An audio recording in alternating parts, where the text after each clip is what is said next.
also there you can see, I mean, if you have the humility, if you're humble enough, and that's what I ask my students, you need to open up your brain and let, new things in, and don't think what you see on Pinterest or Tumblr or whatever search and research engine that you think is like cool at the moment tells you what is.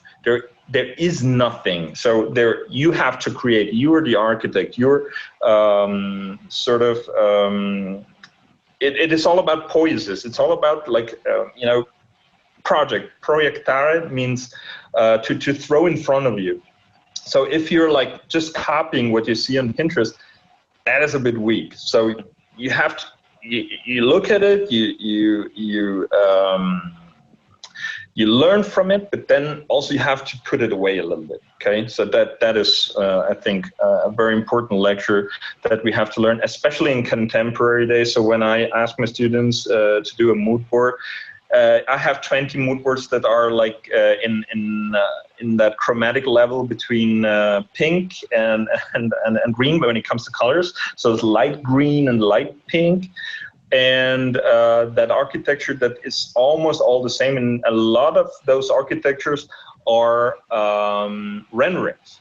So, and I'm like, you should find real architecture, not fantasy architecture, to do your mood board. So, and they're already looking at me, I'm a bit angry, but it's like, why is he telling me that? It's like, yeah, because real architecture, at least can say it exists, and it has already a meaning. It has a social value. It has maybe even a historical value. So and a structural value also, because that is what architecture is. So a truss really holds up a roof. In a rendering, it's quite easy to hold up a roof because it literally can float. So to understand that, it's very important. So I always ask my students to do mood boarding. I mean, they can use 1 or 2 rendering images if they really cannot find anything else, but it's very important for them to make a mood board that is based on real architecture. Sorry about that. If I crush somebody's dreams about all these metaphysical architecture, I mean, it's all good. You can learn from every single image that you look at. There's so many images in 2020.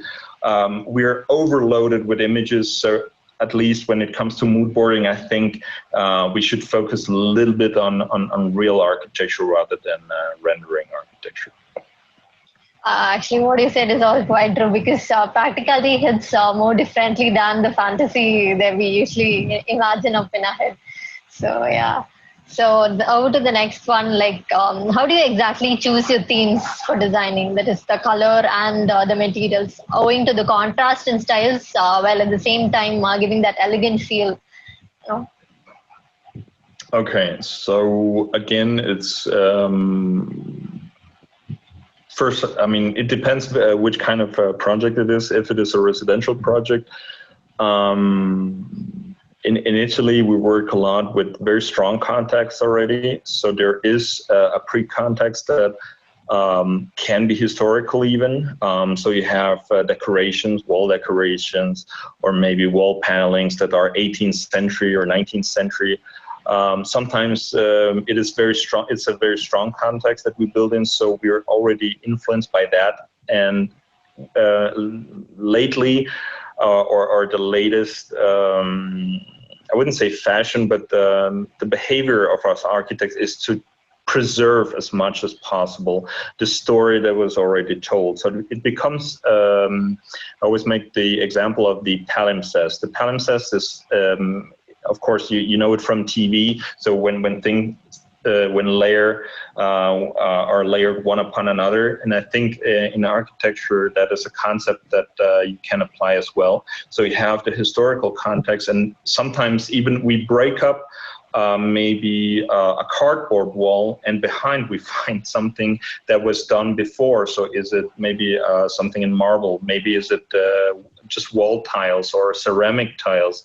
I, for instance, in my own apartment, I have found a ceramic tile floor who was done by a very famous artist, so I was very lucky, I must say. So I really tried, and there were a lot of parts of the floor that were destroyed, and luck that happens sometimes in the basement. We found exactly the same ceramic tiles. I was like searching. There were like 500 pieces literally in the basement, and so we reconstructed the floor with the same ceramic tiles. They were handmade, hand painted. So very interesting thing. If you're lucky, that happens. Sometimes you're not that lucky.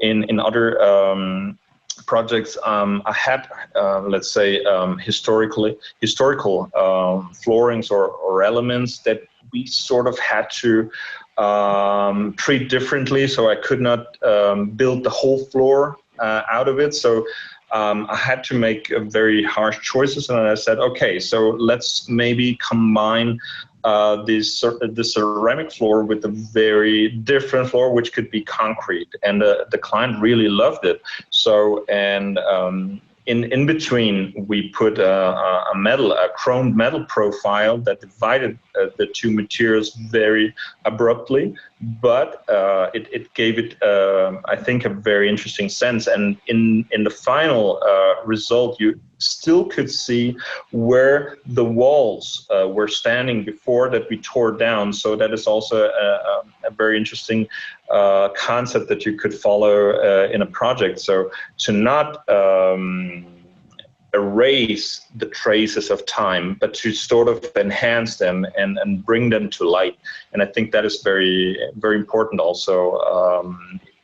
I mean, we're all storytellers in a way. We architects or designers, more the architects. I mean, the designers is more like the object, and you can tell, of course, a lot of stories about it. But what's interesting is when you work with any kind of context. I mean, it is a writing. It was a writing of someone else. And you look at it and you try to find if there is something interesting that speaks to you. Same as you would do with Pinterest. Same as you would do with any other, let's say, information that you can gather about a project, about the context, about an apartment, an architecture, and whatnot.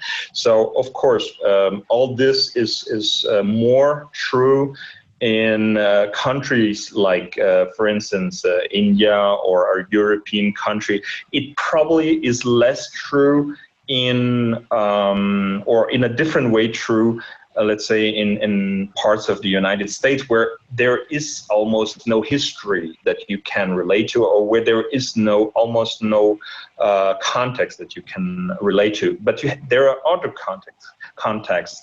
That's what I said before. So they might be more naturalistic, or they might be more social in a way. And so there's always something to relate to, and that's what our art should do. Yeah. And yeah, as you spoke about designing the billboards, the product, and the space, the building. So, what are the differences which you have observed? So, what are the major differences between designing a product and designing a space? So, for me, I mean, it comes very natural to work in a very architectural way. I mean, I'm a trained architect, studied architecture in Milan and in Berlin. So it's kind of interesting how I came to design in general, because it's like it came by time. It's not like something. I was always researching design objects for my clients, especially when it came to residential projects, but also in retail design. I have always designed furniture pieces, but never actually thought, I mean, I was really thinking about this furniture piece for this project. I was not thinking of a design object that then would be let out implemented in the general market. Exactly. So it was, I think, with this one project, it was a very tiny project of a very good friend of mine, 80 square meters, so really tiny. Yeah. And in that project, I told myself, because that client was really open-minded, small budget, but really big ideas. And I was like, okay, let's really go for it in this project. Let's do something. Every single square centimeter was like designed, even hyper designed. And I designed a lot of design objects for that project because of that. So it was like almost like micro architectures. And a gallerist, a very well-known gallerist in Milan, saw that project, and she was like, there's a lot of in that project that I would like to have actually in my gallery. And that's how I started, and she chose 2 pieces out of that project, and I had to ask my client, because all the design objects that I had been designing up until that day were especially for the client. And it was not thought for the market or anything. It was really, and you have to think that is also a very big tradition in architecture in Milan, or for architects in Milan. I mean, you probably know Gio Ponti and the golden era of the 1960s in Milan.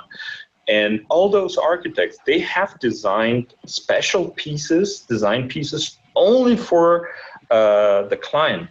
Carlo Molino, for instance, is one of the most famous architects from Torino and in Italy. And I mean, his design pieces now reach prices that are absolutely insane, because those pieces are single pieces designed for a single family, and that's why they are so crazy. I mean, like literally one chair could cost $100,000 to $200,000. It's like absolutely insane. And so that's what I also did for my clients. So it was just, for the client, even for a small retail project or a residential project. And so I had to ask the client if he would allow me to actually produce in a small series. Obviously, for a gallery, you don't produce like 500 pieces. It was like very small, a numbered series, and the client was actually very honored that his pieces would become, so his pieces actually were the prototypes for, let's say, the small production. That's how I got into design. So to answer your question, it's not that different for me, because as an architect, my approach is always architectural. And when I think of a design piece, I don't think the design piece as some sort of introverted system. I always think the design piece as being part of an architecture. Yeah. And so it always becomes a spatial relationship that I try to create with the object within. Of course, I cannot know for sure how my design piece will be placed, if the space is too big, too small, hopefully not too small, because otherwise it wouldn't fit. But you can never know. So of course, in that sense, you have to sort of make an adaptable design. So you have, you have to design different shapes, different sizes, different dimensions. And so some things change towards architecture, because architecture is really like for the genius Lotzi, for the structure itself, and it is placed in a certain area, and it has a certain surface. So design is different because it has to be adaptable. So it's more parametrical than architecture, and has to be. But of course, you cannot have like 500 dimensions of the same object. So you have to maybe 3 or 4 different sizings of the same object, and you have to design that. So that is, to me, the difference. But other than that, for me, the approach is always architecture, 100%.